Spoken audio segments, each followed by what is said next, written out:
Radisson Blu hotel drugs కేసులో దర్యాప్తు వేగవంతం చేశారు పోలీసులు. పార్టీకి వచ్చిన వారితో పాటు డ్రగ్స్ సప్లై చేసిన సయ్యద్ అబ్బాస్ ను ఇప్పటికే గుర్తించారు పోలీసులు. అసలు వీళ్ళు ఎంతకాలంగా ఈ డ్రగ్ పార్టీలు నిర్వహిస్తున్నారు, వీరికి ప్రతిసారి ఎవరు డ్రగ్స్ సరఫరా చేస్తున్నారు, వివేకానంద్ కు సినిమా పరిశ్రమకు చెందిన వారికి రిలేషన్ ఏంటి, కేవలం డ్రగ్స్ కన్జ్యూమ్ చేస్తున్నారా లేదా సరఫరా కూడా చేస్తున్నారా, ఇలా అనేక కోణాల్లో దర్యాప్తు ముమ్మరం చేశారు పోలీసులు.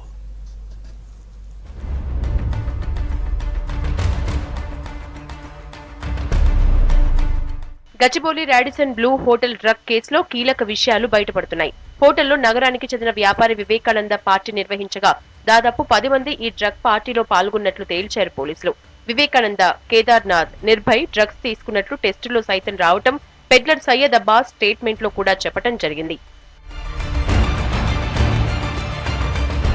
ఇక పార్టీకి అటెండ్ అయిన మిగతా వారు డ్రగ్స్ తీసుకున్నారా లేదా అనే కోణంలో ప్రస్తుతం దర్యాప్తు చేస్తున్నారు పోలీసులు. కేసులు నమోదైన 10 మందిలో లిషి, శ్వేత, సందీప్ పరారీలో ఉండగా మరో వ్యక్తి చరణ్ బెంగళూరులో ఉన్నట్లు పోలీసులు తెలిపారు. సినీ డైరెక్టర్ క్రిష్ కూడా పార్టీకి అటెండ్ అయ్యారని తెలిపారు. ఆయనకు టెస్టులు చేసిన తర్వాత డ్రగ్స్ తీసుకున్నాడా లేదా అనేది తెలుస్తుందన్నారు.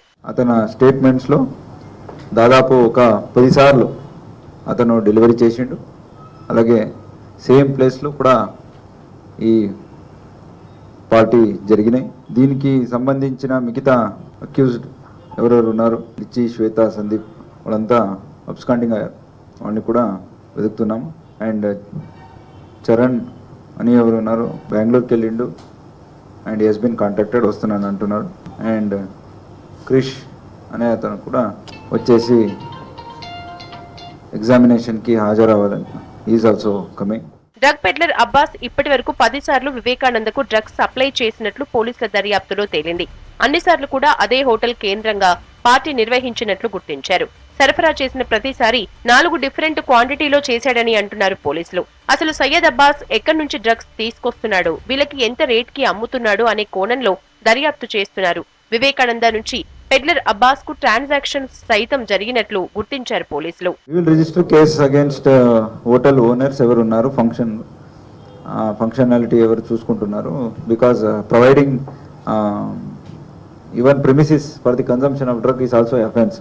కాబట్టి వాళ్ళ మీద కూడా కేసులు పెడుతున్నాం. అంటే రెగ్యులర్గా ఇతనే తెచ్చి ఇచ్చేది.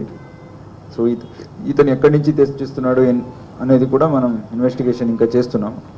ఫైనల్గా బిఫోర్ ఇస్ రిమైండ్ మీకు అది కూడా చెల్లించారు. పార్టీలో పాల్గొన్న మిగతా వారు అందరూ అందుబాటులోకి వచ్చాక టెస్టులు నిర్వహించేందుకు సిద్ధమయ్యారు పోలీసులు. అసలు వివేకానంద వీళ్ళందరినీ గ్యాదర్ చేసి ఈ రకమైన డ్రగ్స్ పార్టీలు ఎందుకు నిర్వహిస్తున్నాడు అనే దాంతో పాటు ఇతర ఇల్లీగల్ యాక్టివిటీస్ కి ఏమైనా పాల్పడుతున్నాడా అనే కోణంలో సైతం ఇన్వెస్టిగేషన్ చేస్తున్నారు పోలీసులు.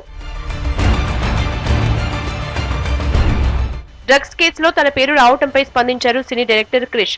తాను ఎలాంటి డ్రగ్స్ తీసుకోలేదన్నారు. కేవలం తన స్నేహితుడిని కలవటానికి మాత్రమే అక్కడికి వెళ్లానని, కాసేపు మాట్లాడి తిరిగొచ్చానని చెప్పారు. ఇదే విషయం పోలీసులకు కూడా చెప్పారన్నారు డైరెక్టర్ క్రిష్.